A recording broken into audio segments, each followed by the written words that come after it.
We all learn from what happens to us. We all learn from experience. And so that's really the kind of learning I'm trying to get across, get people to really look at that for themselves. What have I learned? And again, the learning here really, it's that the knowledge you have gained really points to truth, or is about truth. It's about your own truth, which we all follow that. Each and every one of us, we all have our own truth. And my perceptions and my awareness, all of that. My views, we all have those. And how we look at one another. Actually, where it begins is really how we look at ourselves. You know, the feelings we have deep down about who we are, and our role in the world, and you know, again, all of this has evolved. It's a result of our own experiences. And so that, of course, nobody can teach you that. Nobody can tell you, okay, that's who you are. Even though that happens a lot in this world, seemingly. People tell each other, this is who you are, or this is how you should be. I think the reason is, why that is because that's how we grew up.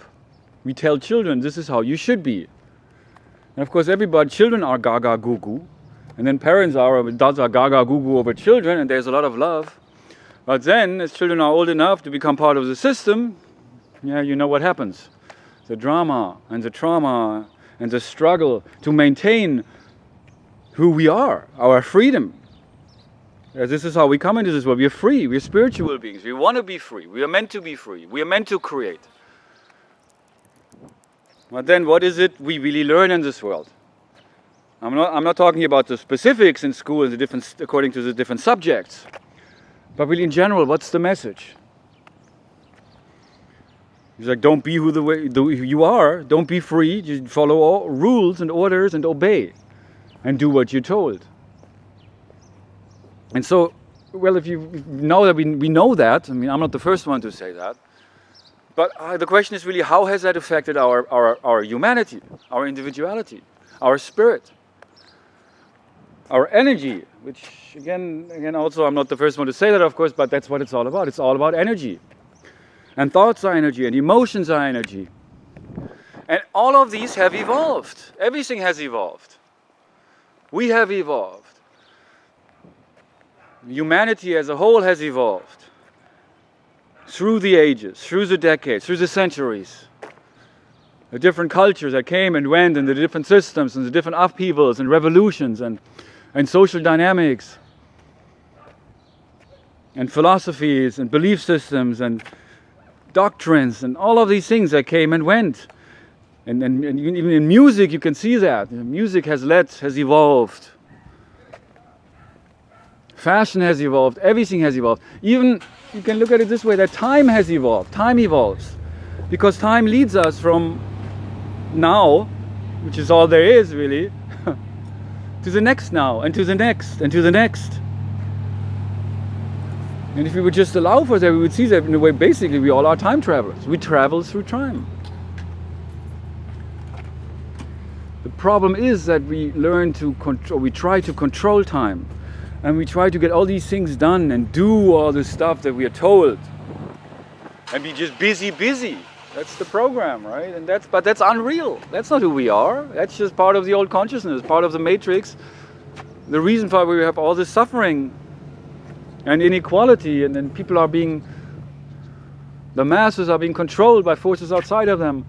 And the leaders tell them that's the way, and this is the system, and that's politics, and they play their own little games and basically just get richer. The rich get richer, while the masses suffer, being programmed. And again, I don't want to drag this out, because we've located the problem. We've known this a long time ago. So what is this? Well, it's a solution. You cannot solve the problems of all of that. But then again, it really begins there if you solve your own problems. That's where it starts. To really rise above, to face your own problems, in order to become pure love. It takes not only just the awareness of that, the realization of that, but the practice, definitely. And every moment of our life is an opportunity to practice. Especially when people come our path who are difficult to deal with. Of course, it's easy to love those who are lovable to us, but to love people who are a little bit more challenging and push our comfort zone. Definitely. Look at it this way, that you have an opportunity to do that. And to practice to be more open and to be more understanding and less argumentative. But when people say, I don't want to argue with you, the simple reality is they just don't then.